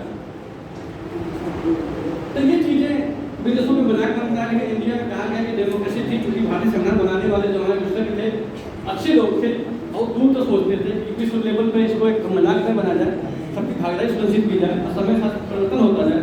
इसमें क्या है, चीज़ों को ऐड किया जाए। तो और ये कहा गया, पार्लियामेंट से भी कहा गया कि ठीक है, हमने जो भी संविधान लिखा है, अम्बेडकर जी ने कहा था संविधान लिखते संप्रतिनिधि बनाते समय कि हमने जो भी संविधान लिखा है, हम ये नहीं कहते पूर्ण है, क्योंकि पूर्ण कह नहीं सकते हैं। अगर हर चीज पूर्ण हो जाता है तो इंसान से ऊपर चला जाता है, कमियां इंसान के अंदर होती है। उन्होंने कहा मैं जो लिख रहा हूँ जरूरी नहीं कि सही हो, समय के साथ कोई पढ़ेगा उसमें गलतियां निकाल दूं, तो उन्होंने कहा पार्लियामेंट से कैसा रहेगा, कोई गलती निकलेगी तो आप पार्लियामेंट से कानून बना दीजिएगा, पार्लियामेंट से कानून बना दीजिएगा। और अपने चुनाव मजाक बन आता है, कानून बना, लोकसभा का चुनाव का मजाक बना था, कानून बना दिया गया, कानून बना दिया गया कि मजाक में बनने पाए। ठीक है, हम धर्म ग्रंथों में संविधान में यही अंतर होता है कि धर्म ग्रंथ बदले नहीं जाते, संविधान बदले जाते हैं समय के साथ। आर्टिकल 368 इसीलिए डाला गया था, ठीक है, अगर आपको समय के साथ कोई कमी नजर आए आप चीजों को चेंज कर दीजिएगा। ये भीमराव अम्बेडकर ने कहा था कि जरूरी नहीं है सब कुछ हम सही ही लिखे हों, हमारी आने वाली पीढ़ियों को वो चीजें गलत भी हो सकती हैं। भाई उन्होंने जो लिखा हमारे बनाया, हमने चेंज किया, हो सकता भविष्य में और चेंज करें हम, चेंज हो ही रहे हैं। तो चीजें हमेशा चेंजिंग सिस्टम से अगर होंगे तो संविधान हमेशा अच्छा रहेगा, लोग उसका सम्मान करेंगे और संविधान हमेशा बना रहेगा, एक उन्नतशील आधुनिक समाज का निर्माण करेगा। धर्मग्रंथ आधुनिक समाज का निर्माण इसीलिए नहीं करते हैं क्योंकि वो बदले नहीं जाते। एक बार जो लिख दिया गया वही लिख दिया गया, वही लिख दिया गया, जो धर्मग्रंथों में लिख दिया गया कि ये हुआ था, ये हुआ था, देखा किसी ने नहीं। धर्मग्रंथ हमारे क्या है, देखा किसी ने नहीं, हुआ था। पुष्प विमान से रामचंद्र जी अयोध्या से आए थे, मन विगत से चलता था, जितने भी लोग बैठते थे सीट खाली हो जाता था, लेकिन तकनीक नहीं बताएंगे, कैसे बनाइए नहीं बताएंगे। ये कैसे बता देंगे जब वो था ही नहीं बनाने कैसे, जब इतनी हाई टेक्नोलॉजी आपके पास थी, इस तरह की विमान बना सकते तो टेक्नोलॉजी भी बना दी, तो चलो और बना लेते। भाई आज साइंस क्या करता है, साइंस ये करता है कि हमने जो बनाया है उसको किताबों में लिख दीजिए, आने वाली पीढ़ी पर भी जारी बनाएगी, तो उसमें कुछ कमी निकालेगी। तो जिसने भी हवाई जहाज बनाया, जिसने भी मोटरसाइकिल बनाया, समय के साथ इंजीनियरों ने उसमें सुधार करने का प्रयास किया। आज से 50 साल पहले की गाड़ी में आज की गाड़ी में अंदर देख लीजिए, नहीं जिसने भी बनाया उसने फॉर्मूला दे दिया, अगर भैया इसमें संसद चेंज करते रहिएगा, अगर चेंज नहीं करेंगे तो बेकार हो जाएगा। तो संविधान भी हमारा यही है, आज जो सही है कल गलत भी हो सकता है। तो हमारी पीढ़ियों को ऐसा ना हो कि इसमें चेंज करने का पावर नहीं दिया जाए। जैसे अम्बेडकर जी ने कहा, अनुच्छेद 368 में डाल दे रहा हूँ, भैया तुमको लगेगा गलत है तो तुम चेंज कर दो, तुम चेंज कर। पेपर देने आप जाते हैं, पेपर दे के आप आते हैं, जब पेपर आप दूसरे के हाथ में देते हैं तो समझना कितनी गलतियां हुई। अपना नॉर्मल एनालिसिस है कि आप कॉपी दे दीजिए तो पता चलेगा इतनी गलती आपने किया है, यस सर। और आपने गलती नहीं पकड़ पाते तो हमें पकड़ लेता है, अरे इतना गलती कर दी, तो आप बोलते हैं इतना गलती कर दी। तो अम्बेडकर जी ने भी कहा कि हम लोगों ने मिलकर बनाया है, जब पब्लिशिंग में आ जाएगा समस्या चेंज होगा देखा जाएगा, तो ऐसा ना हो कि नहीं यही होना चाहिए, चेंज करते हैं, चेंज करते हैं। तो ये क्या है, चीज़ें बनाई गई पूरा। अब सिस्टम जैसे आता है, राष्ट्रपति के चुनाव कराएगा कौन, और राष्ट्रपति के चुनाव में भाग कौन लेगा। तो राष्ट्रपति के चुनाव के मामले में सीधे कह दिया गया भैया इलेक्शन कमीशन ही कराएगा, इलेक्शन कमीशन ही कराएगा चुनाव, दूसरा कोई नहीं कराएगा, उसी को दे दिया जाए। पहले विचार था कि एक इलेक्शन कमीशन चुनाव कराने के लिए एक इलेक्शन कमेटी बनाई जाए, पहले विचार ये था। उसमें सुप्रीम कोर्ट के जज रहेंगे, कुछ विशेषज्ञ वकील रहेंगे, कुछ लोग रहेंगे, वो चुनाव कराएंगे। फिर बाद में कहा कि ऐसा कुछ नहीं है, चुन तो इलेक्शन कमीशन को उठा के दे दो कि भैया तुम ही चुनाव कराओ और तुम ही समझोगे, तुम ही समझोगे। इलेक्शन कमीशन सिर्फ पंचायत चुनाव नहीं कराता, पंचायत चुनाव इलेक्शन कमीशन नहीं कराता। कौन कराता है? पंचायत और नगरपालिका चुनाव इलेक्शन कमीशन नहीं कराता। राज्य निर्वाचन आयोग समय समय पर राज्यपाल उसका गठन करता है, वो उसका चुनाव कराता है, उसमें इलेक्शन कमीशन की कोई भूमिका नहीं होती। लोकल बॉडी सेल्फ गवर्नमेंट जो होती है, जिसको लोकल बॉडी सेल्फ गवर्नमेंट बोलते हैं, उसका चुनाव इलेक्शन कमीशन नहीं कराता। क्यों नहीं कराता है? कारण जानते क्यों नहीं कराता? क्योंकि जब संविधान बना था उस समय पंचायतें और नगरपालिकाएं नहीं थी। ये संविधान बनने के 40 साल के बाद आया, 50 साल के बाद आया, 1993 में आया पंचायत इलेक्शन पर पंचायत रूल्स आए, नरसिंहरा गवर्नमेंट में आया था 73-74 एक्ट का। उसमें कहा गया कि तो वहाँ का चुनाव जिसको निर्वाचन को नहीं दिया जाए, तो लोग कहते हैं निर्वाचन को मत दिया जाए, क्योंकि समस्या ये है कि ये राज्यों को दे दिया जाए। क्या राज्यों को क्यों दिया गया? सिंघवी कमेटी ने इसको इम्प्लीमेंट किया कि क्या स्टेट कमेटी बैठी सिंघवी की, तो सिंघवी ने कहा ऐसा है कि जो रीजनल चुनाव, सेल्फ गवर्नमेंट चुनाव होता है, सेल्फ गवर्नमेंट चुनाव जो है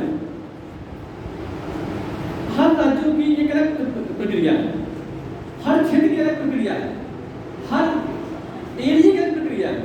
कहाँ कैसे चुनाव कराना है वहाँ पर राज्य सरकार नहीं समझ पाएंगे।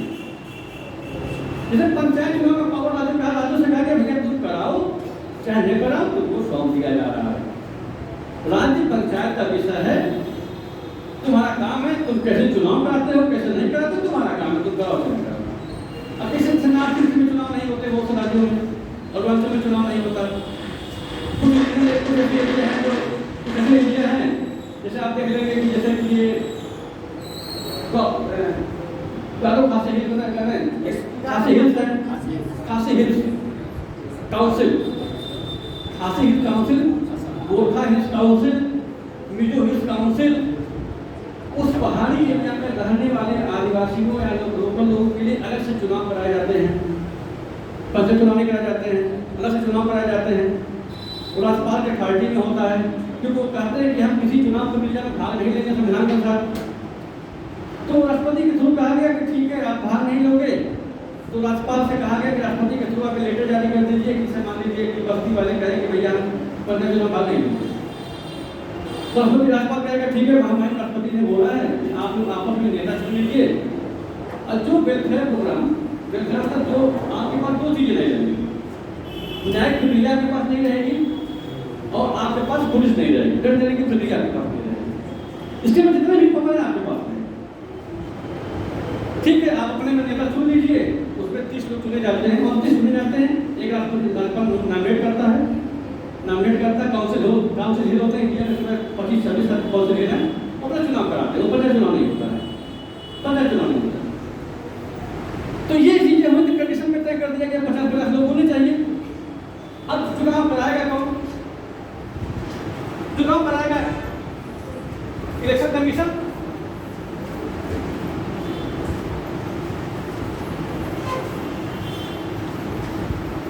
उसके लिए इलेक्शन कमीशन ने कहा एक इलेक्टोरल बॉडी होनी है, एक इलेक्टोरल बॉडी इलेक्टोरल बॉडी जानते हैं? इलेक्टोरल काउंसिल, इलेक्टोरल बॉडी, उसकी स्पेशल अंग्रेजी क्या है? ये चीज जान लीजिए कि जो एससी में इलेक्टोरल कॉलेज, निर्वाचक मंडल, एक निर्वाचक मंडल होना चाहिए, वो चुनाव कराएगा। निर्वाचक मंडल, अब गांव में कितने लोग गांव में जाते हैं, गांव से आते हैं, वहाँ पे चुनाव का कॉपरेटिव सोसाइटी का किसी ने देखा है? कॉपरेटिव सोसाइटी कोई देखा है? क्यों नहीं देखी होगी? कॉपरेटिव सोसाइटी उसमें होता क्या है? कॉपरेटिव सोसाइटी कॉपरेटिव होता है सहकारी संघ। जो खाद नहीं मिलता है, यहाँ से खाद मिलता है, उसका जो सचिव होता है हर ग्राम सभा से ग्राम प्रधान द्वारा दो नॉमिनेट किए जाते हैं। ग्राम प्रधान द्वारा 25 गाँव 30 गाँव 36 गाँव जैसी आबादी बना के दे, डीएम बना के देता है। हर ग्राम सभा से 2 सदस्य नॉमिनेट किए जाते हैं। वो सदस्य क्या करते हैं? एक सचिव का चुनाव करते हैं, अब 5 सदस्यों का चुनाव करते हैं। उनका काम क्या है? ग्राम सभाओं, जो सोसाइटी में खाद आ रहा है, जो बीज आ रहा है या जो लोडिंग आ रहा है, किस ग्राम सभा में कैसे देना है। कोई ग्राम सभा उस पर हावी नहीं होने पाए, कोई ग्राम सभा खाली नहीं उठा ले जाए, सबको बराबर वितरण होना चाहिए। और किसी किसान को लोन चाहिए, छोटा मोटा किसी किसान को चाहिए, तो कमेटी के माध्यम से दिया जाता है। तो उसको क्या बोलते हैं? इलेक्टोरल कॉलेज, एक कॉलेज बना दिया गया। तो यहाँ पे कहा गया यहाँ भी इलेक्टोरल कॉलेज बनाया जाए, निर्वाचक मंडल बनाया जाए। और निर्वाचक मंडल में क्या कहा गया? कौन कौन शामिल होंगे? पहले नंबर पर शामिल होंगे लोकसभा, राज्यसभा,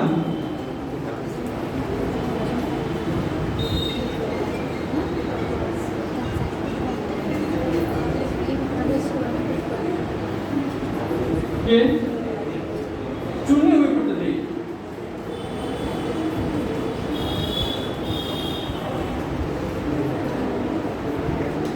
चुने हुए प्रतिनिधि, ये अंतर है। चुने हुए प्रतिनिधि, ये राष्ट्रपति चुनाव, उपराष्ट्रपति चुनाव में एक ही मात्र अंतर है कि वहाँ चुने हुए प्रतिनिधि नहीं लिखता है, यहाँ पे चुने हुए प्रतिनिधि लिखता है, इलेक्टेड मेंबर। और विधानसभा के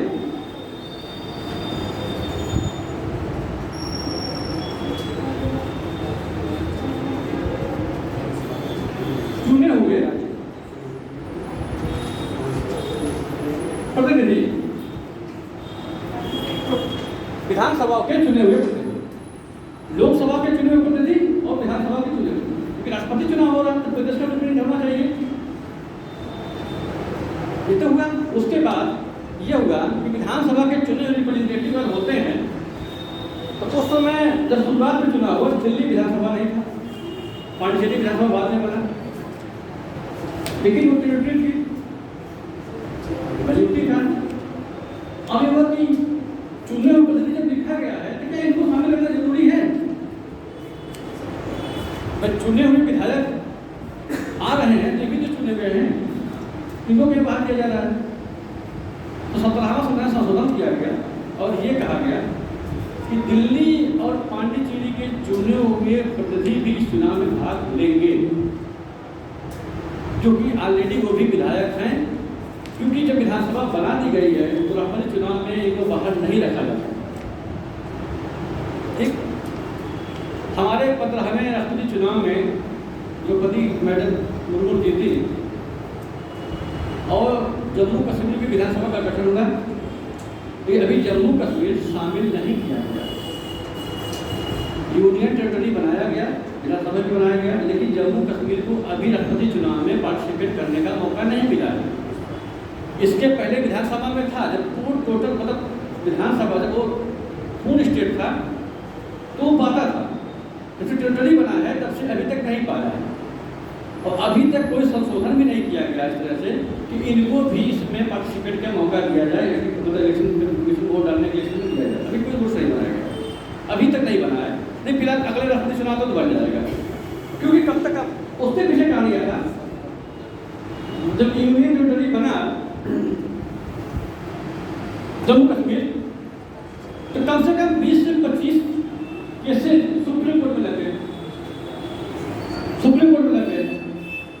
अब सरकार को लगा कहीं ऐसा ना हो कि यूनियन टेरिटरी का जो रूल्स है सुप्रीम कोर्ट रद्द कर दे। रूल्स लगे, पहला पॉइंट। दूसरा पॉइंट ये था कि अभी वहां परसीमन नहीं हो पाया था कि कितने विधायक रहेंगे, परसीमन नहीं हो पाया था कि कितने विधायक रहेंगे, क्योंकि लद्दाख और करगिल निकल चुका था, लद्दाख और करगिल निकल चुका था, कभी क्लियर नहीं हो पाया था, पश्चिम बंगाल का गठन नहीं हो पाया था। ये कहा गया कि इसको पेंडिंग में रखा जाए।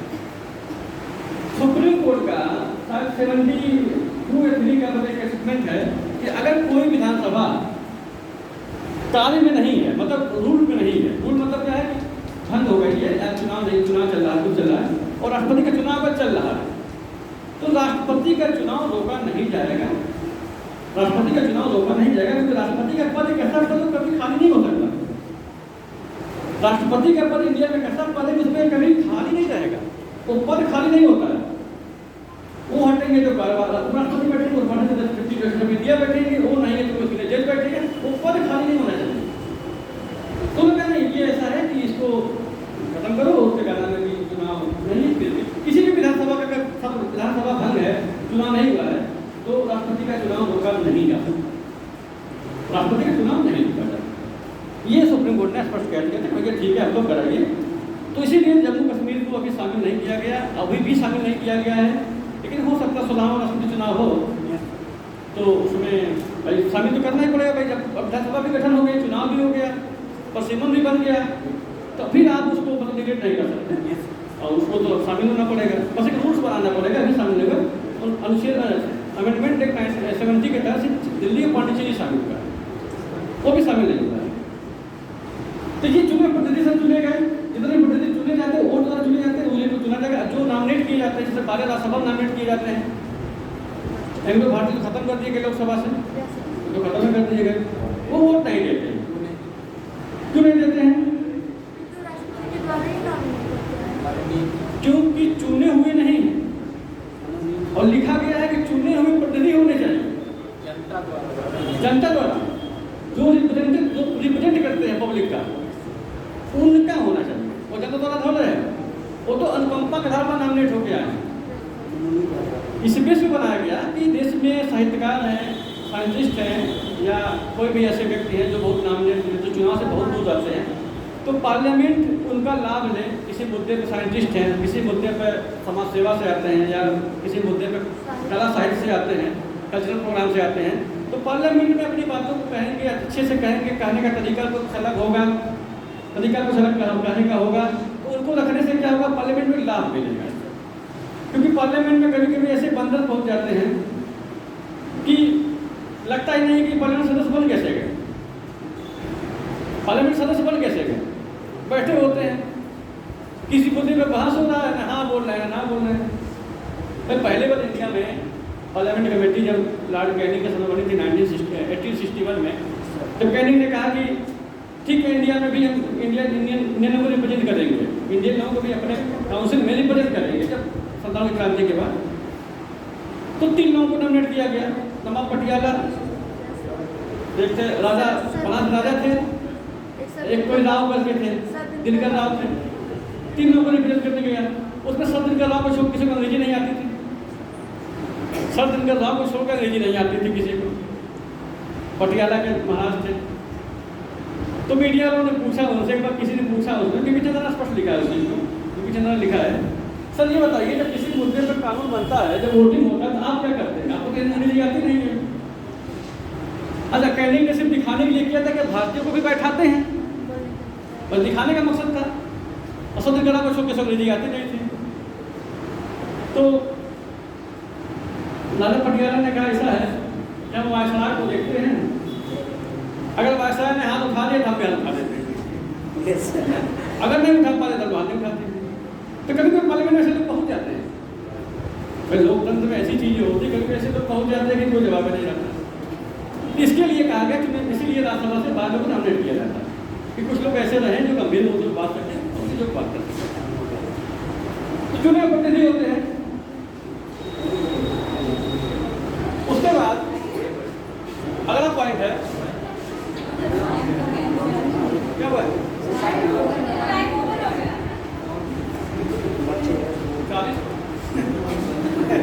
40 हो गया। चुनाव प्रक्रिया था। हाँ? 40 हो गया था। छोड़े ठीक, समझ में आया?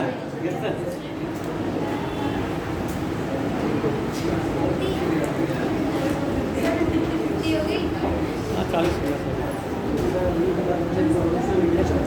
हाँ? बच्चे को जहाँ तक